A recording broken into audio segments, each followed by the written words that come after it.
Welcome to PM9 news. మనం ఇప్పుడు జిల్లాలో కావచ్చు, రాష్ట్రంలో కావచ్చు, ఒక్కొక్క కుటుంబానికి ఒక రాజకీయ నేపథ్యం అనేటువంటిది దీని యొక్క సారాంశం. ముఖ్యంగా కర్నూలు జిల్లాలో తీసుకుంటే కోట్ల విజయభాస్కర్ రెడ్డి గారి మాజీ ముఖ్యమంత్రి గారి కుటుంబం, వారికి వెన్నుదన్నుగా ఉన్నటువంటి కొన్ని కుటుంబాలు, అనేక కుటుంబాలు, కొన్ని కాకుండా అనేక కుటుంబాలు కూడా ఉన్నాయి. ఈ యొక్క కుటుంబాలు ఒక్కొక్క కుటుంబాన్ని ఒక రాజకీయ చరిత్ర నేపథ్యం. ఈ నేపథ్యంలో కొన్ని రికార్డులను కూడా బద్దలు కొట్టినటువంటి దాఖలాలు మనం తెలుసుకోవచ్చు. అందులో భాగంగా 2014లో తెలంగాణ ఆంధ్రప్రదేశ్ విడిపోయినప్పుడు కాంగ్రెస్ పార్టీకి దిక్కుమొక్కు లేనటువంటి క్రమంలో కొంతమంది నాయకులు ఈ పార్టీని, అంటే కాంగ్రెస్ పార్టీని నమ్ముకొని అలాగే రాజకీయంగా కంటిన్యూ కావడం జరిగింది. 2014లో ఎలక్షన్లు వచ్చినప్పుడు కాంగ్రెస్ పార్టీ అభ్యర్థులుగా పోటీ చేసినటువంటి ఈ క్రమంలో కర్నూలు జిల్లాలో అత్యధిక మెజార్టీ ఓట్లు ఈ యొక్క పత్తికొండ నియోజకవర్గం అభ్యర్థి కంగాటి నారాయణ రెడ్డి దివంగత నేత సాధించడం జరిగింది. తర్వాత వారికంటే రాష్ట్రంలో బొత్స సత్యనారాయణ గారికి కొన్ని ఓట్లు ఎక్కువ రావడం జరిగింది. అంటే ఈ యొక్క పార్టీ అంటే ఎప్పటి నుండో కాంగ్రెస్ పార్టీలో ఉండి, కాంగ్రెస్ పార్టీని నమ్ముకొని ఉండి ఒక తనకంటూ ఒక ఇమేజ్ని సంపాదించుకున్నటువంటి ఈ నేపథ్యంలోనే అన్ని ఓట్లు పన్నాయి. తర్వాత కార్యకర్తలకు వెన్ను దన్నుగా నిలబడినందుకే ఆ ఓట్లు పడినాయి అని చెప్పుకోక తప్పదు. ముఖ్యంగా వీరంతా కూడా కోట్ల విజయభాస్కర్ రెడ్డి గారి అనుచర గణం.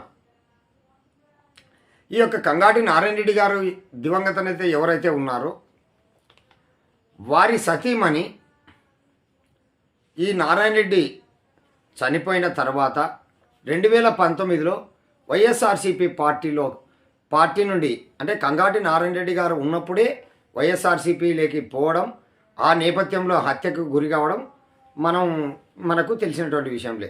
ఈ క్రమంలో వీరి కుటుంబం వైఎస్ఆర్సీపీలో కొనసాగుతున్నటువంటి ఈ నేపథ్యంలో ముఖ్యంగా ఈ యొక్క వెల్దుర్తి మండలానికి తీసుకుంటే బొమ్మన వాళ్ళ కుటుంబం, తర్వాత ఈ యొక్క దేశాయి వాళ్ళ కుటుంబం, మిగతా కుటుంబాలు నారాయణ రెడ్డి వెంటనే వెన్నుదండగా ఉండి అదే వారి వెంటనే నడచడం జరిగింది.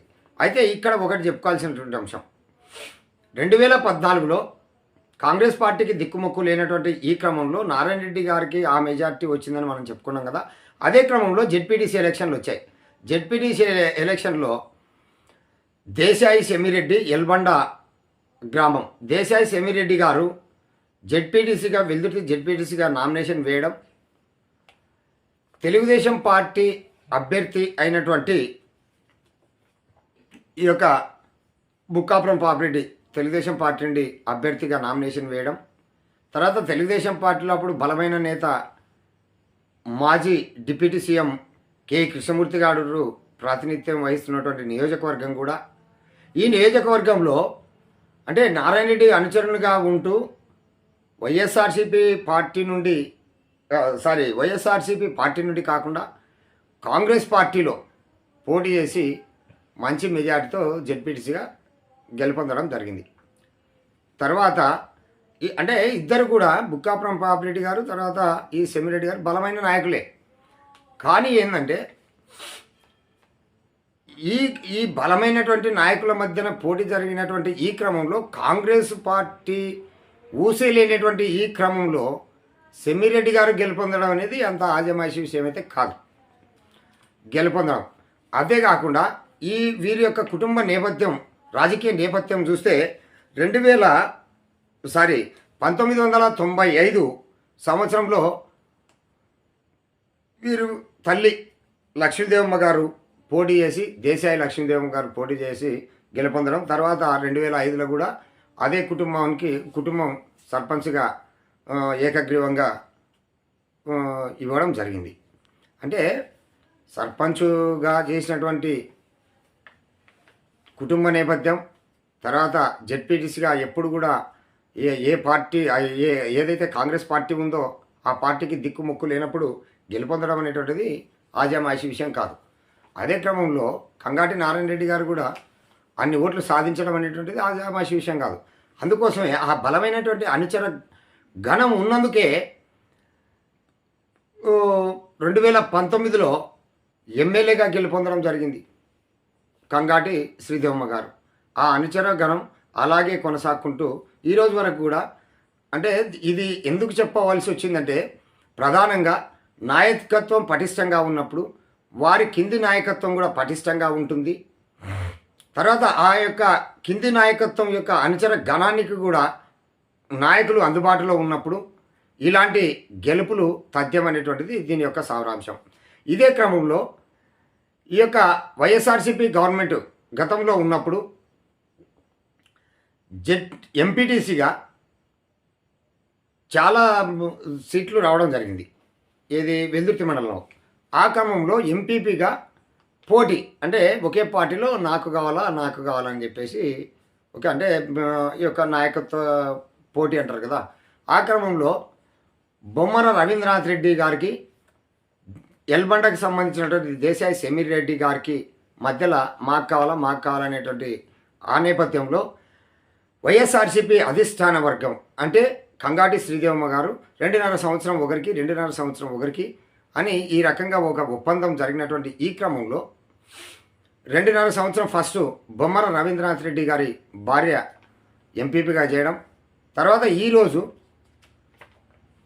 దేశాయి సమీర్ రెడ్డి గారి, అంటే 2.5 సంవత్సరం అయిపోయిన తర్వాత దేశాయి సమీర్ రెడ్డి గారి వారి తల్లి లక్ష్మీదేవమ్మ గారు ఎంపీపీగా ప్రమాణ స్వీకారం చేయడం జరిగింది.